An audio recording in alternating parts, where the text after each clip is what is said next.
Hello YouTube, my name is Jagsywagsy, and today we're going to be talking about starting your first video project. This is the first of an ongoing series where I'm going to create tutorials on how to do pre-production, production, and post-production on videos.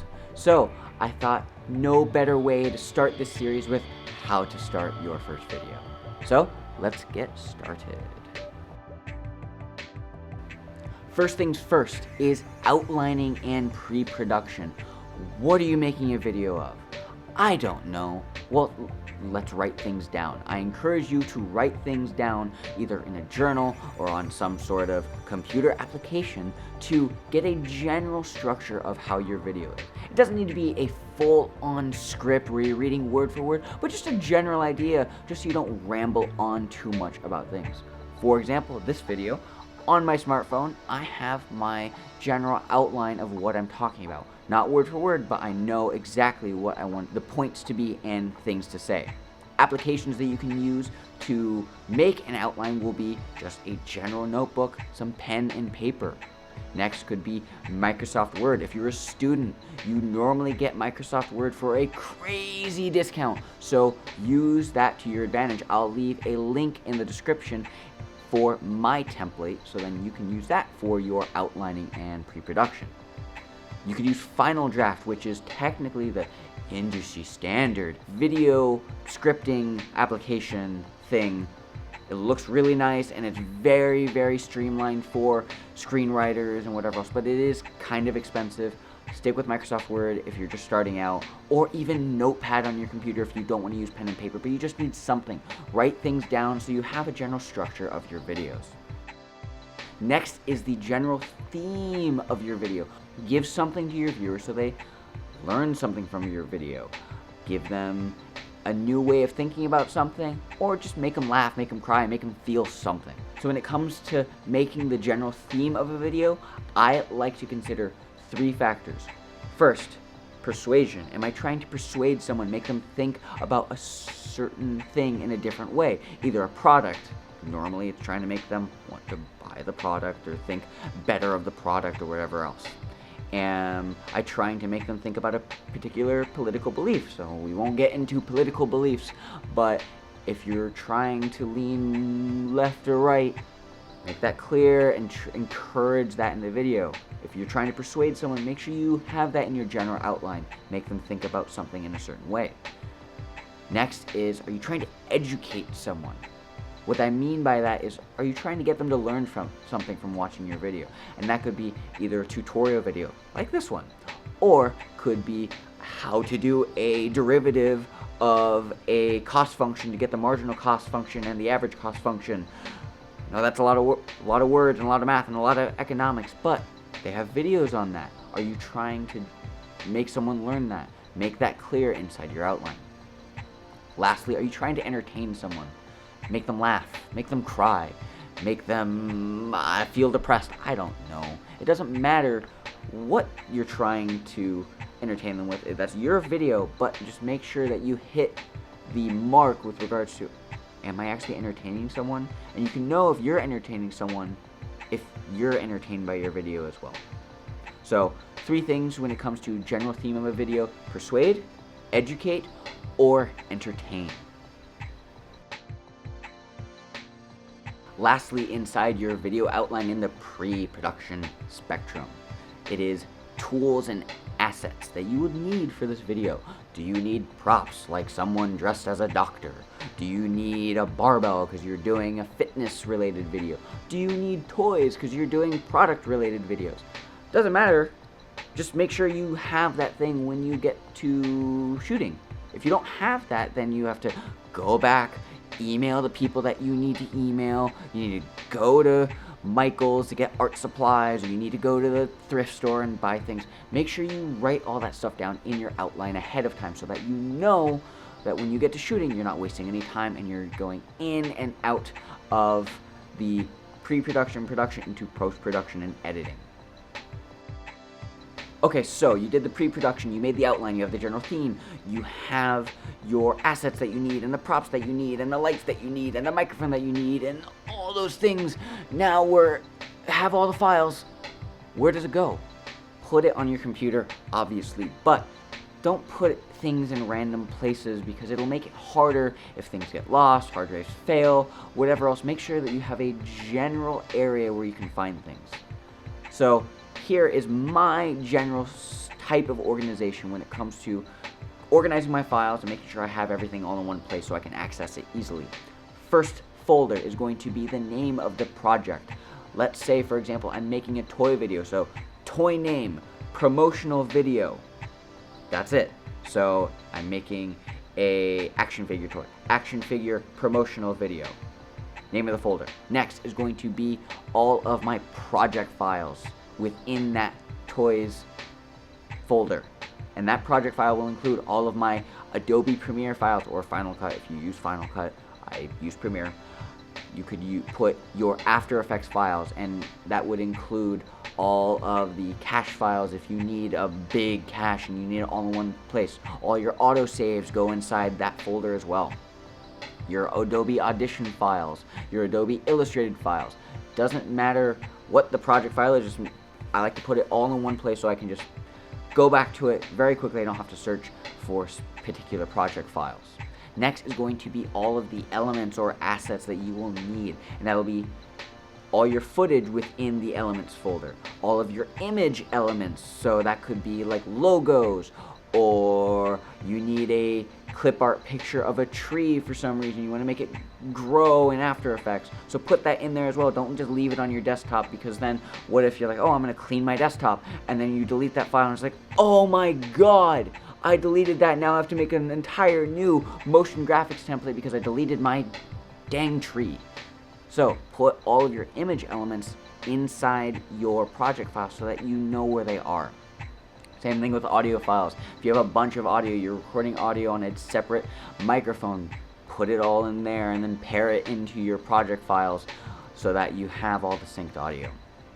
Lastly, anything that you would need as far as making sure that the project gets done, so pre-production, scheduling, invoices, whatever else. I like to keep it all in there, or at least copies of it in there, just so that, let's say hypothetically, I do some spring cleaning, I have a copy there and a copy there, and this is just for like the small files. So let's say you have just a general script, I keep it in both places just so that, hey, I lost it here, at least I have it there. Backups.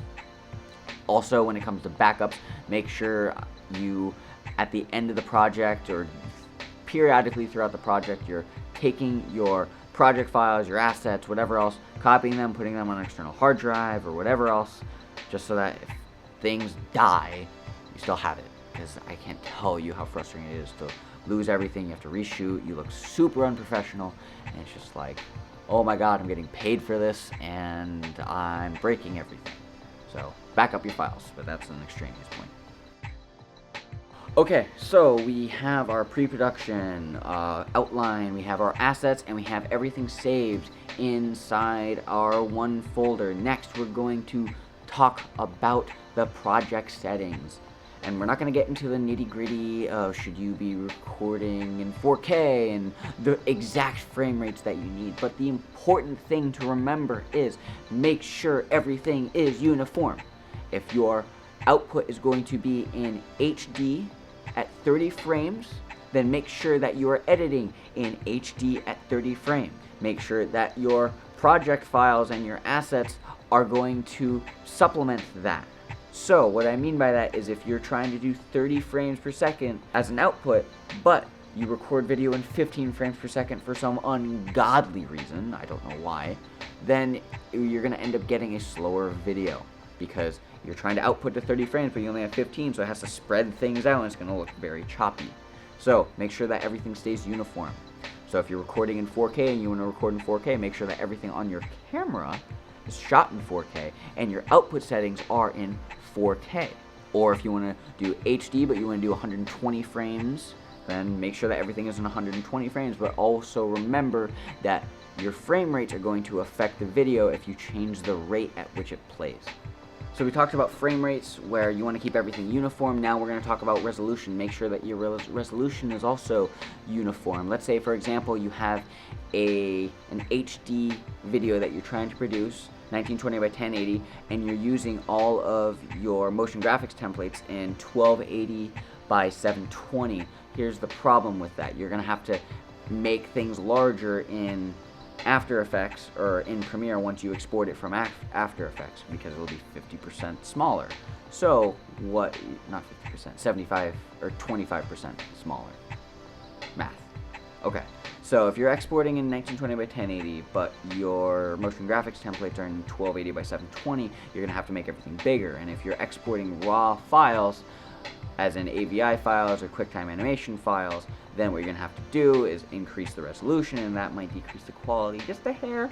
So I encourage you to make sure that your motion graphics templates in After Effects stay pretty uniform to your resolution that you're using in Premiere. So make sure you keep your resolution regular as well. And finally, let's talk about where this video is going. Where are you posting it to? Are you posting it to YouTube?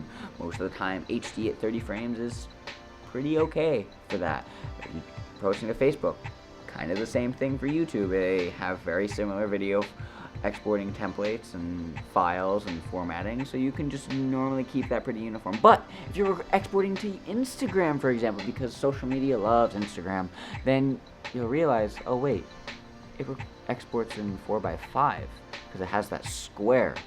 I could do this, like the expand footage and get the entire thing in and where it's not cropping, but the problem with that is I have less real estate of my post. And what do you want more? Do you want more real estate on Instagram? Do you want your picture to take up more space? Or do you want to include the whole video? And it really depends on what you're trying to go for. If you have things in the edge of your video that you need to get in, then do that uncropped frame. But if you need to export to Instagram, make sure that your export and your editing within the limitations of your output file. Okay, so just to recap everything that we covered today in this video. We talked about outlining, make sure that you write everything down, have a general structure for your videos. We talked about theme, what are you trying to give to your viewer? Are you trying to persuade them? Are you trying to entertain them? Or are you trying to educate them? Next, make sure you write down all the tools and assets that you need so you don't have to waste time in pre-production or in the middle of production to go get costumes or props or whatever else. We talked about organizing all your assets in one folder so that you don't lose anything, and backing up your files just in case things die, you have something. File formatting and your project setting formatting and whatever else. Make sure that everything stays uniform with regards to the frame rate and your resolution, and understand how the resolution is going to affect the final product and how the frame rate is also going to affect the final product. If you're slowing clips down or speeding clips up, make sure that you know that everything's uniform and you know exactly what you need for each shot, which was referenced in our outline, so that we're not going back like, oh dang it, I didn't record that in 120 frames or whatever else. So make sure that your resolution and frame rate are uniform between project settings and output settings. And lastly, when it comes to where you're exporting, just make sure you understand the important aspects of your output provider. So if it's Facebook or YouTube, normally 16:9 aspect ratio is okay, and using 30 frames is okay, that's fine. Sometimes those formats also support 4K, great. Just make sure that all of your project settings are referring back to the original. So that kind of covers everything with regards to starting your project files. I hope this was helpful, and I hope this new series is educational and helpful to you in the future. Thank you so much for watching. If this was helpful, let me know down in the comments below. Hit that like button, please. It would help a lot and encourage me to make more videos. Next video, we'll talk about some effects. Thank you so much for watching, and I will see you soon.